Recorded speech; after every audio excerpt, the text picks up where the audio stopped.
Shalom. It's the brother Shakar from Great Stone Lake Charles Camp. Back again with another lesson.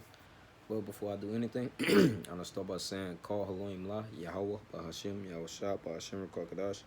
It's all praise to the Father in the name of His only begotten Son, in the name of the Holy Spirit. Natham Mashana Kabbalah Hazakoim Shah Yasharala, which is give double honors to the elders of Israel, but to the elders and apostles of Great Millstone, and Wa Shalom Wa Bla Bak Shah Yasharala, which is peace and love to the elect of Israel.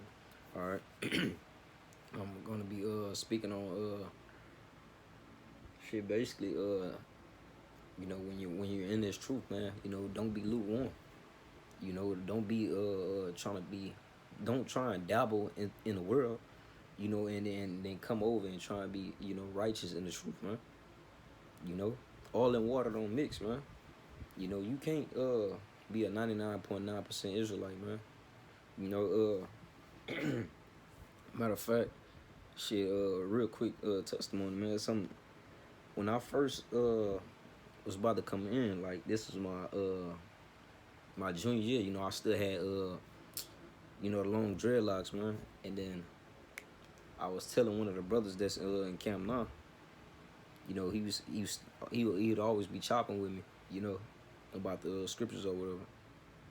And so shit, I had finally cut my hair or whatever, and I started coming around trying to learn. And then shit, senior year was about to start, and I was like, damn, am I gonna get a lineup or I'm gonna stand for what I believe in, man. And the brother was talking to me. He's like,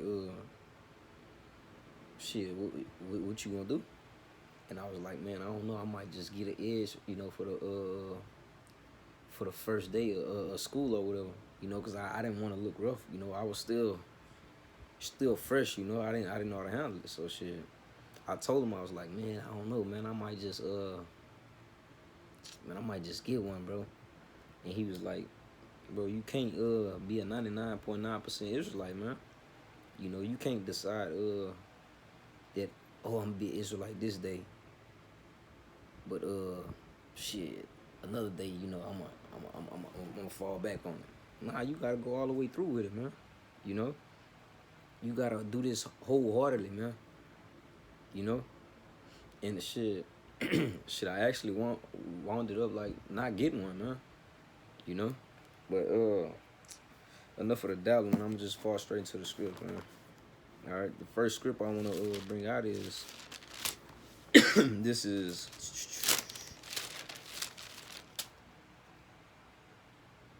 all right. This is 1 Corinthians chapter 10, verse 21. All right, it says, "Ye cannot drink the cup of the Most High." All right, and the cup of devils, man. All right, ye cannot be partakers of the Lord's table and the table of devils, man.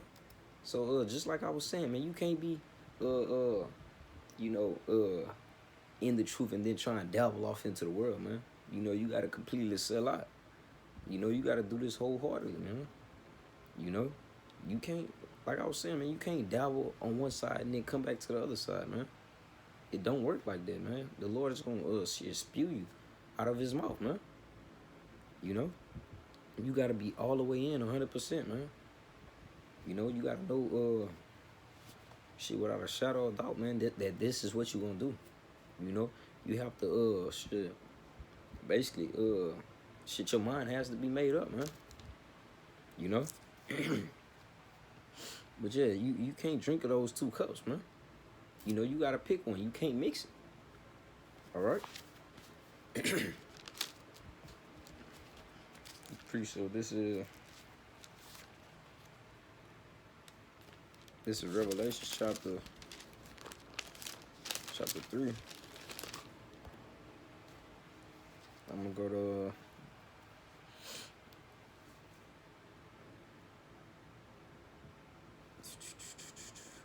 I'm gonna go to verse 16. All right. It says, I know thou, no, Salaki 15. All right. It says, I know thy works, that thou art neither cold nor hot. I will thou work cold or hot, man. So then because thou art lukewarm, neither cold nor hot. I will spew thee out of my mouth, man. All right. So he's basically saying, should I rather you either should be all the way righteous or all the way wicked, man. If you gonna do some shit, sell out to it, man. Don't straddle the fence. Shit. Basically, shit, own up, and then hey, choose your side, man. It ain't that hard. You know. That's why I said I would thou work cold or hot. At least you know where you stand, man. You know. All right, verse 6. I'm gonna read that one over again. It says, "So then, because thou art lukewarm, and neither cold nor hot, I will spew thee out of my mouth." You can't be in the truth like that, man. You're gonna get sifted out. Because you're trying to enjoy the world and also enjoy the righteous ways of Yahweh Shemar Shah. Matter of fact, let me get this quick precept, man. You can't be a friend of the world and also be in this truth, man. I mean, but we know that we have to live in this world. But hey, conduct yourself like an Israelite man. But that brings me to just a sec. This is James.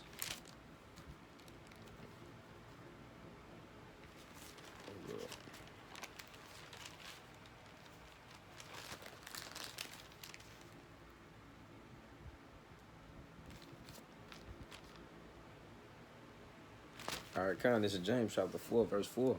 All right, ye adulterers and adulteresses, know ye not that the friendship of the world is enmity with the Most High? All right, whosoever therefore will be a friend of the world is the enemy of the Most High, man. So shit, hey, you can't be a friend of this world, man. When in this truth, man. It said, hey, the scripture said you are enemy to the Most High, man. And shit, hey. It ain't no winning that battle, man. You an enemy with the Creator. Come on, man. All right.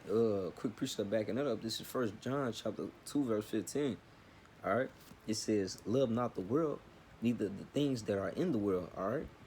If any man love the world, the love of the Father is not in him, man. All right. So you can't be in this truth and love the world. Because, hey, the scripture says, Yahweh Shemar Shah is not in you, man. You got to pick your side, man. All right?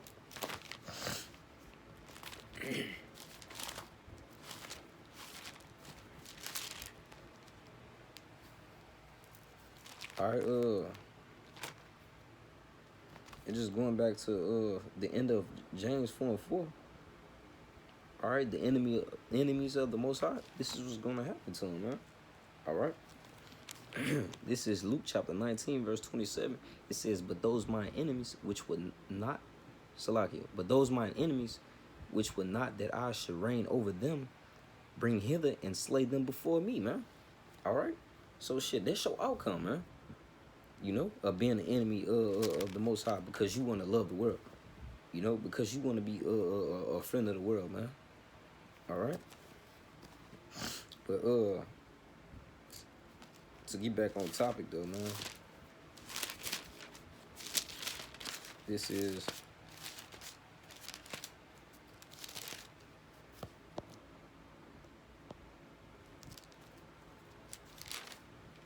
is Colossians chapter 3.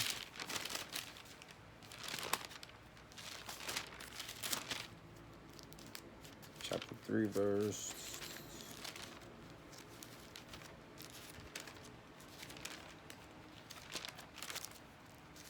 23. All right, it says, "And whatsoever ye do, all right, do it heartily as to the Most High, and not unto men." All right. So shit, whatever you do, man, whatever you set your mind up to do, shit, whether it may be a sport, whether shit, it may be shit, occupation, anything, and of course this truth, man. Shit, do it as if you're doing it unto the Lord, man. You know, don't half-ass with it, man. You know, in a few words, you know, you want to go all out. You know, the same with this truth, man. You don't want to get it and shit. Play with it, man. You know, you want to put those talents to use, man. You know, you don't want to have this truth, man, and just sit on it. Nah, you gotta put the pedal to the metal, man. Be fervent in spirit, man. You know, but that brings me to this is Sirach, chapter 32, verse 24. All right. All right, it says, "He that believeth in the Most High taketh heed to the commandment." All right, and he that trusted in Him shall fall never the worst, man. All right, so shit, shit, if you believe in Yahweh Shem Shah, you know, you take heed to the commandment, you know, shit, and trust in Him, man. Like it says, and you shall never, you shall fare never the worst, man. You know, but you have to be all the way in, man. You know, it doesn't say he that kinda believes in Yahweh Shem Shah. You know, it doesn't say him that kinda takes heed to the commandment. You know, you have to be all the way in, man. You know, cause shit, you can be replaced. You know, did not he say that he can have the stones prophesy? You know, you can be replaced, man. So you gotta take advantage, man. You know, knowing that anytime that spirit can be pulled up off you, man. You gotta stay on it. And I'm gonna get a quick little count of that, and then I'm gonna close out. All right, this is Acts chapter 1. I'll start at verse 20 to get straight to the point. All right, this is speaking on Judas, man. All right. Acts chapter 1, verse 20, and it reads, "For it is written in the book of Psalms, let his habitation be desolate." All right. Talking about that land. All right. "And let no man dwell therein, and his bishopric let another man take," man. All right. Because a couple verses down, man, shit, Matthias took his place, you know, as a prophet, man. You know, it was appointed to him. You know, shit, his lot was basically given to another person, man. He was replaced, man. Because when you go into that word bishopric, it means I'm about to read it. It says, "The act by which the Most High looks into and searches out the ways, deeds, character of men in order to adjudge them their lot accordingly, whether joyous or sad," man. All right, so shit, the Most High seen that Judas wasn't right. You know, so shit, he looked into his character, man, and shit, and adjusted his lot, man. And shit, his lot was to to be replaced, man. You know, it says whether joys are sad. You know, whether good or bad, man. That's a just balance, man. But you know, Lord willing, I'm gonna end it after that, man. You know, but Lord willing, man, it was edifying. We give all praises, honor, and glory to Yahweh, Bahashem, Yahweh Shah, Bahashem, Kakadash, Natham, Washanaka, Bala Hazakwim, Shah Yasharala, and Washalawam, Wabla Bakia, Shah Yasharala. Shalom.